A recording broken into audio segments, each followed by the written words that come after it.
Sir, ये जो हाल में उपचुनाव संपन्न हुए, इनके नतीजों पर आपसे प्रतिक्रिया चाहूँगा क्योंकि ज़्यादा सीटें समाजवादी पार्टी की थी, वो तो हार गई और भारतीय जनता पार्टी को ज़्यादा सीटें आईं। ये तो नतीजा तो यही है, लेकिन घोर बेईमानी हुई है। ये चुनाव तो 9 सीटों पे हुआ, लेकिन सारे प्रदेश और देश की जनता ने देखा है, कभी ऐसा थोड़ी हो सका था कि पिस्तौल लेके वर्दी वाले और वोटरों को दौड़ाएं और रोकें कि वोट नहीं डालने देंगे। तो हर तरह की बेईमानी हुई है और इस स्तर तक गिर जाएंगे लोग, इसकी तैयारी नहीं थी। आगे तैयारी करेगी पार्टी, इसकी तैयारी के साथ लड़ेगी अगला चुनाव। नहीं, ये तो ठीक है, आपने जिस सीट के बारे में बताया वहाँ ये घटना घटी। बाकी की सीटों पर, आपके इलाके की सीटों को वहाँ क्या हुआ? आप देखिए कि हमारे इलाके में तो कोई इधर चुनाव था नहीं, पूर्वांचल में किसी सीट पे चुनाव नहीं था। हमारी ड्यूटी महाराष्ट्र लगाई गई थी, मजबा वगैरह 3 सीटों पे। हाँ। तो 3 सीटों में 2 सीट हम लोग जीत के आए, भिमंडी की सीट और गोवंडी की सीट। अब आप जहां जिन बातों पर केंद्रित हो रहे हैं, जिस तरह की चुनाव में चुनाव आयोग की मिली भगत से जो सिचुएशन सामने आई है, हम देखेंगे, अध्ययन करेंगे। अब उस तरह की परिस्थितियों का भी सामना करने के लिए पार्टी तैयारी करेगी।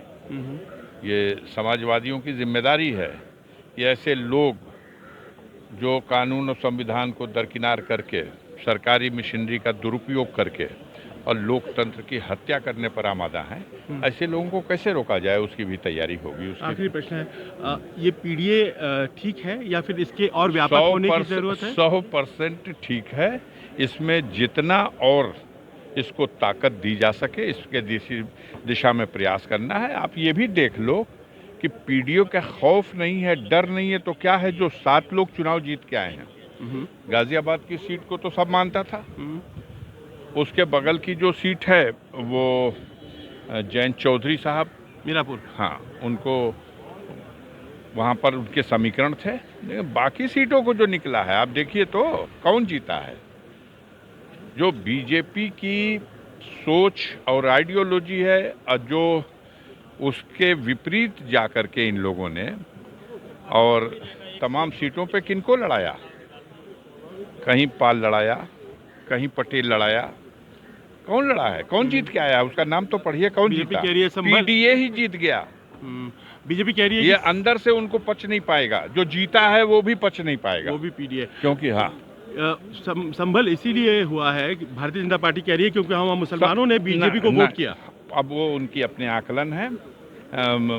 किसी कौम को किसको वोट किया नहीं किया ये अलग बात है, हो सकता है वहाँ कुछ लोगों ने, लेकिन ये देखने में आया कि मतों का जबरदस्त विभाजन हुआ, उसका लाभ उनको मिला। लेकिन वो समझते हैं कि यह एक वक्ती लाभ तो मिल गया है, आगे उन्हें वहां पर कभी कामयाबी नहीं मिलनी है, और इसीलिए सोची समझी रणनीति के तहत उत्तेजना फैला के चुनाव के तत्काल बाद वहां ऐसे माहौल किए गए।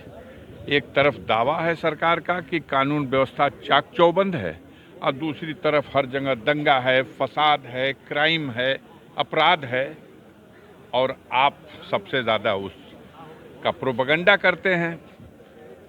अब एक तरफ जो कोर्ट के आदेश का सहारा लेकर के और सर्वे की बात कही गई, दूसरी तरफ इस तरह के हालात पैदा करके खुद ही उत्तेजना भड़काई गई, और बाद में अब एक तरफा दमन करने का जो चक्र चल रहा है, इसको न्याय संगत कार्रवाई नहीं माना जाएगा।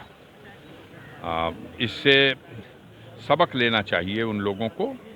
कानून व्यवस्था, कानून के रास्ते से, कानून को हाथ में लेकर के खुद कानून की रक्षा करने वाले वर्दी पहन के जब पिस्तौल लेके मतदाताओं को दौड़ाएंगे, और आपके कैमरों ने वो दृश्य दिखाया है, बहुत अजीब मोड़ पर है देश का लोकतंत्र। लेकिन इन परिस्थितियों से भी कैसे निपटा जाए, इसकी तैयारी होगी आगे।